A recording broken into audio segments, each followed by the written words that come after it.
Hello, നമ്മുടെ ഒരു അടുത്ത വീഡിയോയിലേക്ക് സ്വാഗതം. അപ്പോൾ നമ്മുടെ മുന്നത്തെ വീഡിയോസ് കാണാത്തവരാണെങ്കിൽ അതൊന്ന് കാണാൻ ശ്രമിക്കുക, എങ്കിലേ നമ്മൾ ഇന്ന് പറയുന്നതിൻ്റെ ഒരു കണ്ടിന്യൂഷൻ കിട്ടുള്ളൂ. അപ്പോൾ നമ്മുടെ ചാനൽ സബ്സ്ക്രൈബ് ചെയ്യാത്തവരാണെങ്കിൽ ഒന്ന് സബ്സ്ക്രൈബ് ചെയ്ത് നമ്മളെ സപ്പോർട്ട് ചെയ്യുകയും കൂടി ചെയ്യാം. അപ്പോൾ ഇന്ന് നമ്മൾ പറഞ്ഞല്ലോ, ഞാൻ ആയിഷ് പ്രൊവൈഡ് ചെയ്യുന്ന സർവീസസിനെ പറ്റിയിട്ടാണ് ഇന്ന് പറയാൻ ഉദ്ദേശിക്കുന്നത്. ഒത്തിരി കാര്യങ്ങളുണ്ട്, കുറേ കോഴ്സുകളും അല്ലാതെ കുറേ സ്പെഷ്യൽ ക്ലിനിക്കുകളൊക്കെ ഉണ്ട്. അപ്പോൾ അതിനെക്കുറിച്ചൊന്നും ഡീറ്റെയിൽ ആയിട്ട് പറയുന്നില്ല, കാരണം ഇതത്ര എൻ്റർടൈൻമെൻറ്റ് ആയിട്ടുള്ള ഒരു ടോപ്പിക് ആവില്ല. അപ്പോൾ നിങ്ങൾക്ക് കേട്ടിരിക്കാൻ ബോറടിക്കും. അതുകൊണ്ട് നമ്മൾ കുറച്ച് കാര്യങ്ങൾ മാത്രം സെലക്ട് ചെയ്ത് ചെറിയൊരു വീഡിയോ ആക്കി പറയാനാണ് ഉദ്ദേശിക്കുന്നത്. അപ്പോൾ മാക്സിമം എല്ലാവരും സ്കിപ്പ് ചെയ്യാതെ ഒന്ന് കാണാം. അപ്പോൾ ഫസ്റ്റ് തന്നെ പറയാൻ പോകുന്നത് ഓഡിയോളജി ഡിപ്പാർട്ട്മെൻറ്റിനെ പറ്റിയാണ്. ഓഡിയോളജി ഡിപ്പാർട്ട്മെൻറ്റിൽ വരുന്നത് എന്താണെന്ന് വെച്ചാൽ, നമ്മളെ കേൾവി സംബന്ധമായിട്ടുള്ള ബുദ്ധിമുട്ടുകൾക്കൊക്കെ ടെസ്റ്റിങ്ങും കാര്യങ്ങളും അതിന് ഫർദർ ട്രീറ്റ്മെൻറ്റ് എന്താണെന്നൊക്കെ തീരുമാനിക്കുന്ന ഡിപ്പാർട്ട്മെൻറ്റാണ് ഓഡിയോളജി. സർജറി വേണോ അങ്ങനത്തെ കാര്യങ്ങളൊക്കെ നോക്കുന്നതാണ് ഓഡിയോളജി. ഇപ്പോൾ നമുക്കറിയാം, ഒരു ഡെലിവറി കഴിഞ്ഞിട്ടുണ്ടെങ്കിൽ തന്നെ നമ്മൾ ഡിസ്ചാർജ് ആവുന്നതിന് മുന്നേ തന്നെ ന്യൂ ബോൺ ബേബീസിൻ്റെ കേൾവി പരിശോധിക്കും. അത് മുന്നേ തന്നെ കണ്ടുപിടിച്ച് കേൾവിക്ക് എന്തെങ്കിലും ബുദ്ധിമുട്ടുണ്ടെങ്കിൽ അതിനുള്ള ട്രീറ്റ്മെൻറ്റ് ഒക്കെ കൊടുക്കാൻ വേണ്ടിയിട്ടാണ്. അപ്പോൾ അതൊരു ബെറ്റർ ചോയ്സ് ആണ്. നമ്മൾ ആ സമയത്ത് തന്നെ ഒരു ഡെലിവറി കഴിഞ്ഞിട്ടുള്ള ഒരു 5 ദിവസത്തിന് മുന്നേ തന്നെ കുട്ടികൾക്ക് എന്തെങ്കിലും കേൾവിക്ക് തകരാറുണ്ടെങ്കിൽ പിന്നെ അതിനെന്തൊക്കെയാണ് വേണ്ടതെന്ന് വെച്ചാൽ ഫർദർ കാര്യങ്ങളൊക്കെ നോക്കാൻ വേണ്ടിയിട്ട്. അപ്പോൾ ഇങ്ങനത്തെ കാര്യങ്ങളൊക്കെ ഇൻക്ലൂഡ് ചെയ്തിട്ട് വരുന്ന സാധനമാണ് ഓഡിയോളജി. പറഞ്ഞ മാതിരി കുട്ടികൾക്ക് മാത്രമുള്ളതല്ല, വലിയ ആൾക്കാർക്കും പലതരത്തിലുള്ള കേൾവി പ്രശ്നങ്ങളുണ്ടാകും. അപ്പോൾ അതിനൊക്കെ ടെസ്റ്റിങ്ങും കാര്യങ്ങളൊക്കെ വരുന്ന സംഭവമാണ് ഓഡിയോളജി ഡിപ്പാർട്ട്മെൻറ്റ്. അടുത്തത് സ്പീച്ച് ആൻഡ് ലാംഗ്വേജ് ഡിപ്പാർട്ട്മെൻ്റ് ആണ്, പാത്തോളജി. അവിടെ വരുന്നത് എന്താണെന്ന് വെച്ചാൽ, അവിടെയാണ് നമ്മളെ സ്പീച്ച് തെറാപ്പിയും സോളോയിങ് തെറാപ്പിയും ഒക്കെ വരുന്നത്. അപ്പോൾ നമുക്ക് സംസാരം വരുന്നില്ലെങ്കിൽ എന്ത് കാരണം കൊണ്ടാണ്, അതായത് കേൾവിൻ്റെ പ്രശ്നമല്ല, കേൾവിൻ്റെ നമ്മൾ പരിഹരിച്ച് കഴിഞ്ഞു, ഇനി നമുക്ക് അടുത്തത് സംസാരത്തിലേക്ക് വരണം. അപ്പോൾ അതിന് വേണ്ടിയിട്ടുള്ള കാര്യങ്ങൾ എന്തൊക്കെയാണെന്ന് ചെയ്യുന്നതാണ് സ്പീച്ച് തെറാപ്പിയിൽ.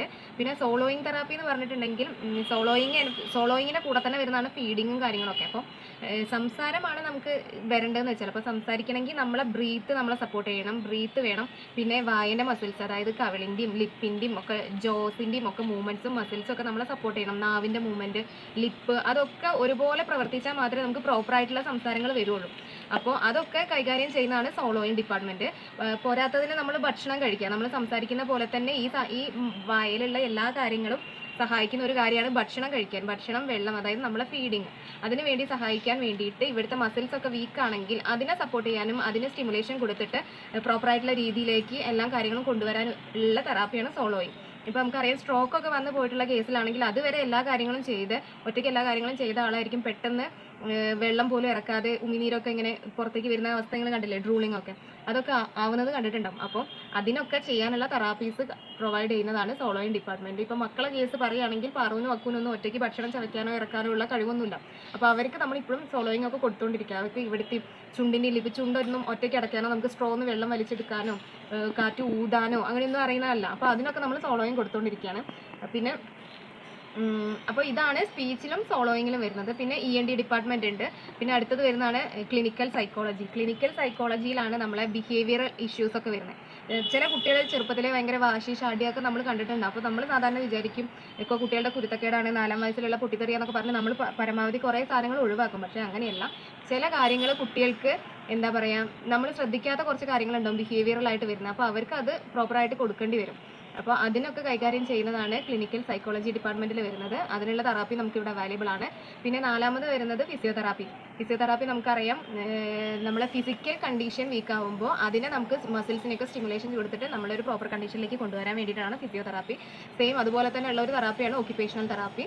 അത് ഒക്യുപേഷണൽ തെറാപ്പി നമ്മൾ ഏതെങ്കിലും ഒരു പാട്ടിനെ, അതായത് നമുക്ക് കൈക്കാണ് ഇഷ്യൂ വെച്ചാൽ കൈയിനെ ഫോക്കസ് ചെയ്ത് ചെയ്യുക, കാലാണെങ്കിൽ അങ്ങനെ ഇൻഡിവിജ്വലായിട്ട് ചെയ്യുന്നത്. അതാണ് ഫിസിയോതെറാപ്പിയും ഒക്യുപേഷണൽ തെറാപ്പിയും. നമ്മൾ പാറുവിനും അക്കുവിനൊക്കെ ഫിസിയോതെറാപ്പിയും സ്പീച്ച് തെറാപ്പിയും സോളോയിങ് തെറാപ്പി, ഇത്രയും കാര്യങ്ങളാണ് ഇവിടെ കൊടുക്കുന്നത്.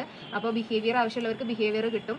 അതെല്ലാം നമ്മൾ ഇവിടെ വന്ന് ഫസ്റ്റ് കൺസൾട്ട് ചെയ്യുമ്പോൾ ഇവർ നമ്മളെ കുട്ടികൾക്ക് എന്താണോ കണ്ടീഷൻ അവർ ഡയഗ്നോസിസ് ചെയ്യുന്നതിനനുസരിച്ചിട്ടായിരിക്കും ഓരോ തെറാപ്പീസും നമ്മൾ കൊടുത്തുകൊണ്ടിരിക്കുക. പിന്നെ ഇതിനൊക്കെ പുറമെ നമുക്ക് പ്രീ സ്കൂളിൻ്റെ, അതായത് സ്പെഷ്യൽ എഡ്യൂക്കേഷൻ്റെ ഒരു സർവീസും കൂടി നമുക്ക് കിട്ടുന്നുണ്ട്. സ്പെഷ്യൽ എഡ്യൂക്കേഷൻ എന്ന് പറഞ്ഞാൽ നമ്മൾ തെറാപ്പിയൊക്കെ ആഴ്ചയിൽ വന്ന് ചെയ്യുന്നത് 45 മിനിറ്റ്സ് 45 മിനിറ്റ് വെച്ചിട്ടാണ് നമ്മൾ ചെയ്യുന്നത്.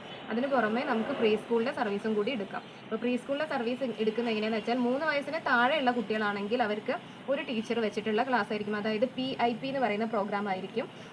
അതിന് പുറമെ 3 വയസ്സ് കഴിഞ്ഞാൽ പിന്നെ PPEP എന്ന് പറയുന്ന പ്രോഗ്രാമാണ്, pre school parent empowerment programme. അതിൽ നമുക്ക് ടീച്ചേഴ്സ് നമ്മളെ പാരൻസിന് നമുക്ക് ട്രെയിനിങ് തരും. ഓരോ ദിവസം കുട്ടികൾക്ക് എങ്ങനെയൊക്കെ നമ്മൾ കുട്ടികളെ ക്ലാസ്സിൽ ഇരുത്തുമ്പോൾ എന്തൊക്കെ ചെയ്യിപ്പിക്കണം, എങ്ങനെയൊക്കെ കുട്ടികൾക്ക് വേണ്ടിയിട്ടുള്ള കാര്യങ്ങൾ ചെയ്ത് കൊടുക്കണം. ടീച്ചേഴ്സ് പാരൻസിനെ ടീച്ച് ചെയ്തിട്ട് നമ്മൾ കുട്ടികൾക്ക് വേണ്ടി കാര്യങ്ങളൊക്കെ പറഞ്ഞ് ചെയ്യിപ്പിക്കുന്ന പ്രോഗ്രാമാണ് PPEP എന്ന് പറഞ്ഞാൽ. ഈ PPEP കഴിഞ്ഞിട്ടാണ് PPEP മിനിമം നമ്മൾ 6 മാസം അറ്റൻഡ് ചെയ്യണം. അതിനുശേഷം കുട്ടികളുടെ പ്രോഗ്രഷനും അറ്റൻഡൻസും ഒക്കെ ഡിപ്പെൻഡ് ചെയ്തിട്ട് ടീച്ചേഴ്സ് തന്നെ ഓരോ കുട്ടികളെ പ്രൊമോട്ട് ചെയ്യുകയാണ് ചെയ്യുക പ്രീ സ്കൂളിലേക്ക്. പ്രീ സ്കൂളിൽ വന്നു കഴിഞ്ഞിട്ടുണ്ടെങ്കിൽ നമുക്ക് 10 വയസ്സ് വരെയുള്ള കുട്ടികളെ മാത്രമേ പ്രീ സ്കൂളിൽ എടുക്കുകയുള്ളൂ. അപ്പോൾ അതിൻ്റെ മുന്നേ അവർ കുട്ടികളുടെ ഡെവലപ്മെൻറ്റ് അനുസരിച്ച് ചിലപ്പോൾ 2 വർഷം 3 വർഷം അത് ടീച്ചർമാർ പറയുന്നതനുസരിച്ച് ആ കുട്ടികളുടെ മാറ്റം അനുസരിച്ച് കുട്ടികൾക്ക് എത്രത്തോളം പ്രീ സ്കൂളിൻ്റെ സർവീസസ് വേണം എന്നുള്ളതിന് അനുസരിച്ചിട്ടായിരിക്കും ഇരിക്കുക. അപ്പോൾ ഇങ്ങനെയാണ് പ്രീ സ്കൂളിൻ്റെ കാര്യങ്ങൾ. അപ്പോൾ കുട്ടികൾക്ക് കുറച്ചുകൂടി IQ ലെവലും അങ്ങനത്തെ കാര്യങ്ങളൊക്കെ ഇമ്പ്രൂവ് ആവാൻ പ്രീ സ്കൂൾ വല്ലാതെ ഹെൽപ്പ് ചെയ്യും. അപ്പോൾ അതിൻ്റെ കൂടെ തന്നെ നമുക്ക് തെറാപ്പിയും കിട്ടും. അപ്പോൾ നമ്മൾ അതിനൊക്കെ ടൈം സെറ്റാക്കി എടുക്കും. അപ്പോൾ പ്രീ സ്കൂൾ ആണെങ്കിൽ നമുക്ക് ഹാഫ് ഡേ സെക്ഷൻ ആയിരിക്കും. ഒന്നുകിൽ രാവിലെ 9 മണി മുതൽ 1 മണി വരെ, അല്ലെങ്കിൽ ഉച്ചയ്ക്ക് 1:30 മുതൽ 5 മണി വരെ, അങ്ങനെയുള്ള ടൈമിംഗ് ആയിരിക്കും നമുക്ക് കിട്ടുക. സാധാരണ സ്കൂളിലെ മാതിരി തന്നെ എല്ലാ പ്രോഗ്രാംസും, അതായത് ആർട്സ്, സ്പോർട്സ്, ആനുവൽ ഡേ, അങ്ങനത്തെ ഒരു പരമാവധി പ്രോഗ്രാംസ് ഉണ്ട്. നമ്മളെ കുട്ടികളെ പഠിത്തം മാത്രമല്ല അവരുടെ എക്സ്ട്രാ കരിക്കുലം ആക്ടിവിറ്റീസിനെ പ്രൊമോട്ട് ചെയ്യാൻ വേണ്ടിയിട്ടുള്ള കാര്യങ്ങളും കൂടി ഉണ്ട്. അപ്പോൾ അതിലൊക്കെ കുട്ടികളെ മാക്സിമം പാർട്ടിസിപ്പേറ്റ് ചെയ്തിട്ട് അവരുടെ കഴിവുകൾ അവർക്ക് എന്തിലേക്കാണോ താല്പര്യമുള്ളത് അങ്ങനത്തെ കാര്യങ്ങളൊക്കെ നമുക്ക് മനസ്സിലാക്കാനും അതിന് വേണ്ടിയിട്ടുള്ള അവർക്കുള്ള വഴി തുറന്നു കൊടുക്കാനൊക്കെ നമുക്ക് കിട്ടിയ ഒരു ബെറ്റർ ചാൻസ് ആണിത്. അങ്ങനെയാണ് ഇപ്പോൾ പ്രീ സ്കൂളിന്റെ കാര്യങ്ങള്. പോരാത്തതിന് ഇവിടുന്ന് ഇത് കഴിഞ്ഞു പോയ സർവീസ് കിട്ടി നമ്മൾ നോർമൽ സ്കൂളിലേക്ക് പോയിട്ടുള്ള കുട്ടികൾ ഉണ്ടാവുമല്ലോ, അവരും പാരന്റ്സും തിരിച്ചു വന്നിട്ട് അവരുടെ എക്സ്പീരിയൻസ് നമ്മളായിട്ട് ഷെയർ ചെയ്യും. അങ്ങനത്തെ ഓരോ പ്രോഗ്രാംസ് ഓരോ മാസത്തിൽ വെക്കും. അപ്പൊ ഇപ്പം ഇവിടെയുള്ള പാരന്റ്സ് അവരോട് നമുക്ക് നേരിട്ട് കോൺവെർസേഷൻ ചെയ്യാനും ഡൗട്ട്സ് ചോദിക്കാനും ഒക്കെ ഉള്ള അവസരങ്ങൾ ഉണ്ടാവും. അപ്പൊ നമുക്ക് നേരിട്ട് അറിയാം. ഇതൊക്കെ നമുക്കൊരു നല്ല ബൂസ്റ്റപ്പാ കിട്ടുന്നത്. അപ്പൊ അവര് കുറെ സ്ട്രഗിൾ ചെയ്ത് നമ്മൾ ഒത്തിരി തവണ ചെയ്ത് കൊടുത്തിട്ട് അവരൊരു എന്തെങ്കിലും ഒരു ആക്ടിവിറ്റി ചെയ്യുമ്പോൾ അവർക്കുണ്ടായി വന്ന മാറ്റങ്ങൾ അങ്ങനത്തെ കാര്യങ്ങളൊക്കെ നമുക്ക് നേരിട്ട് അവര് പറഞ്ഞു തരിക ചെയ്യുന്നത്. പോരാത്തതിന് ഓരോ ഡിപ്പാർട്ട്മെന്റിന്റെ ഹെഡുകൾ, ഇപ്പൊ നമ്മളെ കുട്ടികൾ നേരിടുന്ന ഓരോ പ്രശ്നങ്ങൾ കൺട്രോൾ ചെയ്യുന്ന ഓരോ ഡിപ്പാർട്ട്മെന്റിന്റെ ഹെഡുകൾ നമുക്ക് വന്ന് ക്ലാസ് എടുത്തു തരും പാരന്റ്സിന്. ഇതൊക്കെ വഴി നമുക്ക് നമ്മളെ കുട്ടികളെ പറ്റിയിട്ടും അവരനുഭവിക്കുന്ന അവർക്ക് ഉണ്ടാവുന്ന ഓരോ സിറ്റുവേഷൻസും എങ്ങനെ ഓവർകം ചെയ്യണം എന്നുള്ള നല്ല പ്രോപ്പർ ആയിട്ടുള്ള ട്രെയിനിങ്ങും കാര്യങ്ങളുമാണ് നമുക്ക് പാരന്റ്സിന് കിട്ടുന്നത്. അപ്പൊ നമ്മൾ ഒന്നും അറിയാതെ ചില കുട്ടികൾക്ക് എന്തെങ്കിലും ഡിഫക്ട്സ് ഉണ്ട് എന്ന് വരെ പാരന്റ്സ് അറിയുന്നില്ല. ആ സിറ്റുവേഷനിൽ നമ്മൾ ഇത് അറിഞ്ഞ് അവരെ എങ്ങനെ ട്രീറ്റ് ചെയ്യണമെന്ന് ഓരോ സ്റ്റേജസിലും മനസ്സിലാക്കി ആ ഓരോ വഴിയിലൂടെ വന്നും കണ്ടിട്ട് അവർക്ക് നല്ലൊരു വഴി കാണിച്ചു കൊടുക്കുക നമ്മൾ ചെയ്യുന്നത്. അപ്പം മാക്സിമം നമ്മൾ തെറാപ്പി മാത്രം കോൺസെൻട്രേറ്റ് ചെയ്യല്ല, അതിന്റെ കൂടെ പ്രീ സ്കൂളിന്റെ സർവീസസും കൂടി എടുത്തിട്ട് എന്തായാലും നമ്മളെ കുട്ടികളെ ബെറ്റർ ആക്കുക. അപ്പോൾ ഇന്നത്തെ ടോപ്പിക്ക് ഇത്രയേ ഉള്ളൂ. ബാക്കി ഇതിന്റെ സ്പെഷ്യൽ ക്ലിനിക്കുകൾ ഉണ്ട്. ആഴ്ചയില് സ്പെഷ്യൽ ക്ലിനിക്കുകൾ, പിന്നെ കുറെ കോഴ്സുകൾ, റിസർച്ചുകൾ, അങ്ങനത്തെ കാര്യങ്ങളൊക്കെ ഉണ്ട്. അപ്പൊ അതൊക്കെ ആയിട്ട് നമ്മൾ അടുത്ത വീഡിയോയിൽ വരും. Bye bye.